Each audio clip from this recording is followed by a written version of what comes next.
Saturnino Lagria, 72 years old.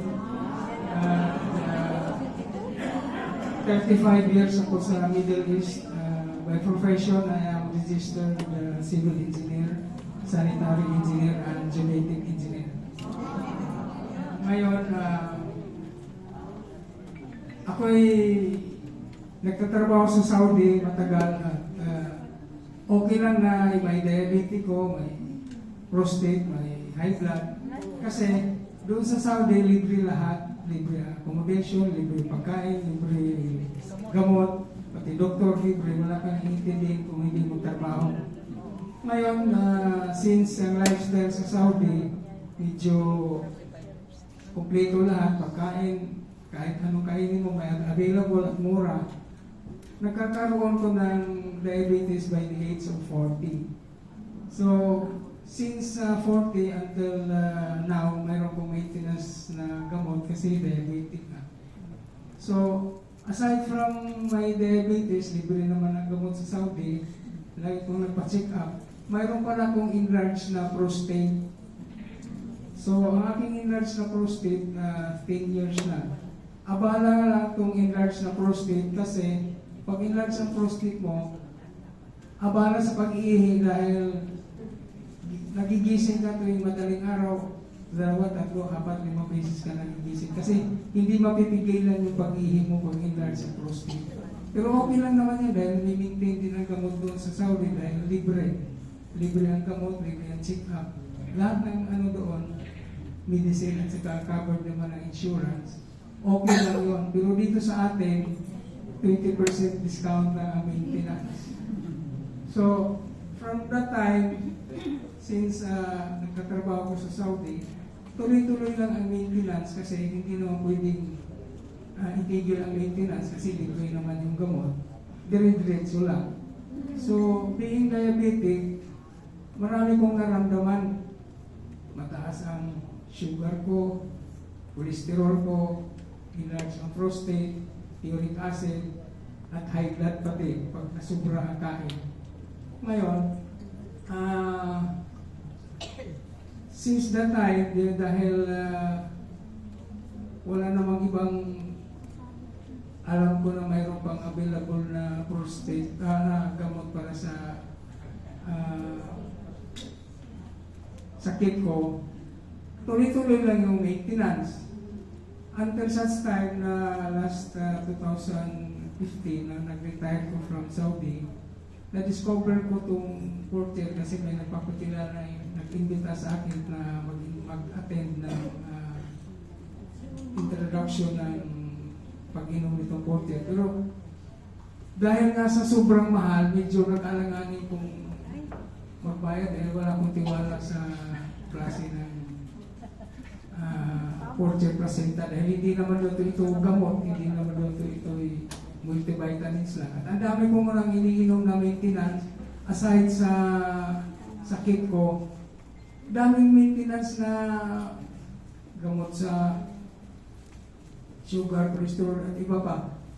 Marami pa rin yung food supplement na para sa nerve, para sa high blood kasi lagi kong pinupulikat yung nerve ko medyo mahina, laging iniinom ko yung vitamin B complex at iba-ibang, hindi yung hindi generic, branded yung nire-receipt na sa akin ng doktor kasi sabi sa akin, may pambili naman daw ko. Hindi yung binibili na branded na gamot. Not unless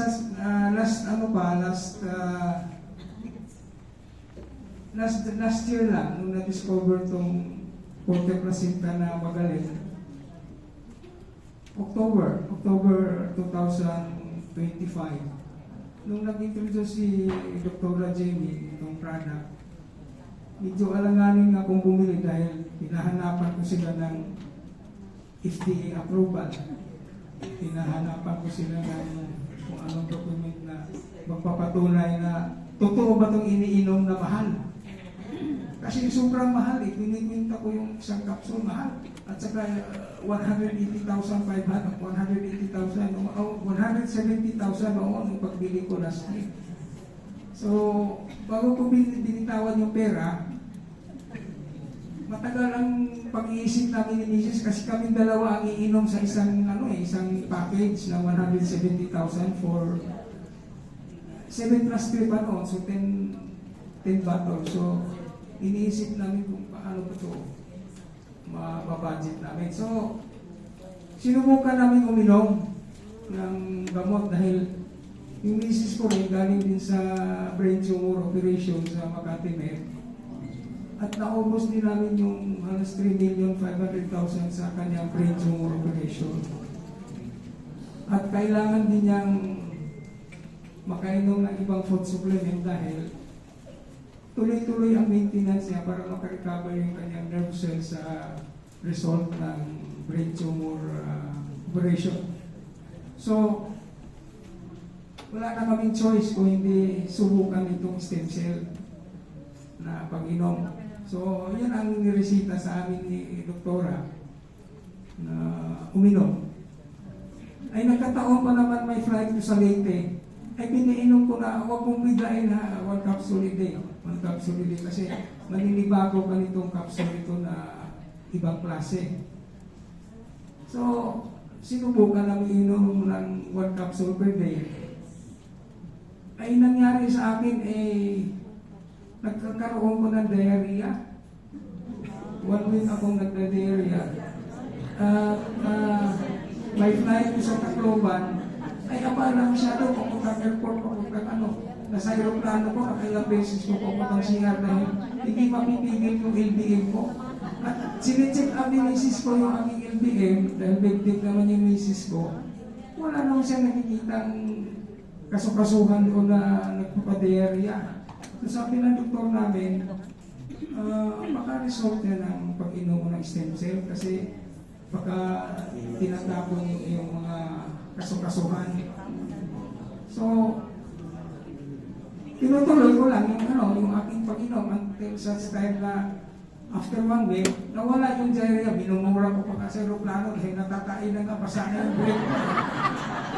Hindi mamimigilan dahil masyadong lumalabas na minumura ko. Pagbihira naman ito, napakamahal pa Napala. Walang choice talaga. Tuloy-tuloy ang pag-inom. Dahil sayang yung ibinayad yung 170,000. So, ganun ang nangyari sa akin. So, tinuloy ko na. Ay pagkatapos ng 1 week, sabi sa akin, dublihin ko daw.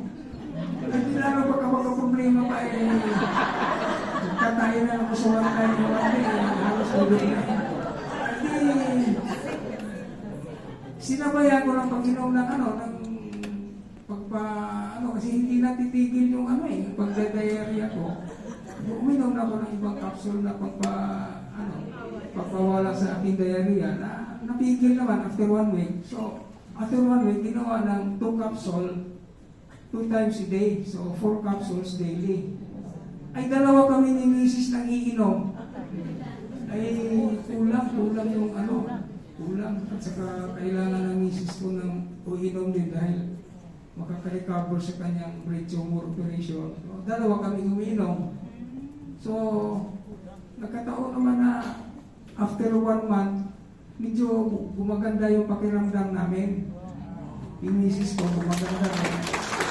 At saka ginagawang kasi 2 capsule na 2 times a day. So, 4 capsule sa isang araw. Sa isang buwan. So, dalawa kami umiinom na gano'n. So, hindi nagkasya yung aming isang set na 7 plus 3. So, wala kami choice last December.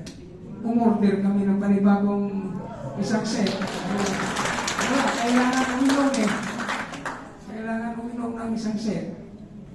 Last December. So, nag-order kami. Ay, nagkataon naman na after December, kailangan na naman daw kung magpa-check up dahil mamomonitor yung aking prostate, mamomonitor yung aking high blood, diabetes at iba pang mga high blood na kailangan. Kasi napakadami kong iniinom na maintenance, nagsasawa na ko ng kaiinom. Napakamahal pa yung maintenance kasi ang nireresita sa akin ng doktor, yung parang mga branded na sa Mercury na mabibili. Wala namang binibenta sa palengke na gano'ng kabrang kamahal na ano. Hindi naman ko napili sa generic dahil ayaw kong hindi tumalaw. Kasi ang problema ko, yung aking pulikat, halos hindi ko makadrive.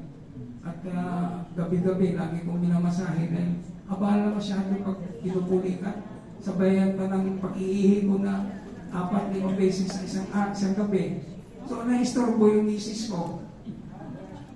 Kasi naabala din siya. So, ang result, last January, nagpa-check up kami ni Mrs. Kasi kailangan din niyang magpa-MRI. At kailangan ko rin magpa-laboratory, X-ray, ECG at iba pang kailangan dahil may puso din kong arrhythmia.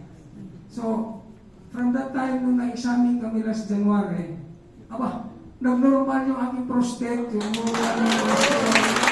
nag-normal yung sugar, halos yung prostate, nasa borderline na. Pati yung sugar ko, nung aking cholesterol at iba pang mga uric acid, nag-normal nung nagpa-check up ko sa sa laboratory. So, nag-isip na naman ko, ay may promong 7+3. Ay, wala ka rin choice kung hindi umorder na naman ulit. Kasi bumata. At so, 7+3, kukunin na namin ngayong gabi dahil kailangan ubos na yung aming yung aming dalawang set. So, 7+3, kukunin namin ngayong gabi dahil dalawa kaming umiinom At saka, ang isa pang advantage sa misis ko, yung kanyang MRI, nag-normal din sa MRI. So, sabi ng doktor, ituloy mo na yung pag-inom ng stem cell kasi gusto ko rin uminom. Kaya doktor, bahala mo na yung resita do para may at saka yung professional fee, mabawi mo rin, may pambili ka na. Sige, pag-ipunan daw niya yung torture. So, ang masasabi ko lang na additional sa aking testimony ngayon, yung aking misis nung nagkaroon ng problema sa kanyang polo dahil may enlarge na yung kanyang operation na brain tumor. Yung mga may utang sa kanya, masayang-masaya dahil nakakalimutan niya yung sa hospital. Marami siyang mga pautang ko. Isang taon na yung credit card na hindi na maiintindihan niya. Hindi na nasisigit. Masaya yung may utang sa kanya. Ay ngayon, nag-normal yung kanya. Yung mga may utang sa misis ko, naalala na niya. So, masaya ko na mga may utang, nasisingil na na misis ko. Mayroon na kami pambili ngayon ng porta. So, ang sinabi ko lang na yung mga first timer, huwag kayong dalawang isip na subukan kasi nasubukan ko na rin to at naranasan ko na pati yung aking bulikat, nakakatapo na, nakakadrive na, hindi na sinasumbong. At ang isang advantage nitong porcher, yung aking maintenance kinisin dahil napakadami, hindi mo malaman, umaga, tanghali, gabi. Pero ang ginawa ng doktor, binawasan dahil hindi na daw kailangan. Sa mga first timer na nandito, huwag kayong magdalawang isip na subukan kasi nasubukan ko na, wala pang 1 taon yung effectivity ng product, na-experience ko na hindi pala biro, talagang branded yung iniinom natin ng stem cell. So, dito na lang ko magpasalamat sa product na mabuti na discover ko ng medyo branded na pagkagawa dahil yung iba kasing stem cell napakamahal, pero ito medyo mahal nga, pero kaya pa rin kung interesado kung subukan. So, ako yung nagpapasalamat sa Rio International na pagka-discover nito kasi malaking tulong sa amin na nakakasingil na yung misis ko. Tayo nakakabili. So, ngayon, kukunin na namin isang set dahil nabayaran na namin ng wala namang utang dito kung hindi cash. So,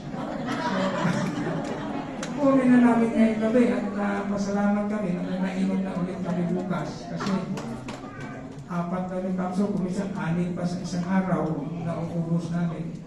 So, kayong mga first timer at mga nakakarinig sa testimony ko nito, maniwala kayo sa hindi, subukan lang ninyo para ma-experience niyo kung anong effective ito. Hindi naman ito gamot, kasi hindi ko mo sa wala ng sakit. Ito yung first class at branded na beyond convert na multivitamins.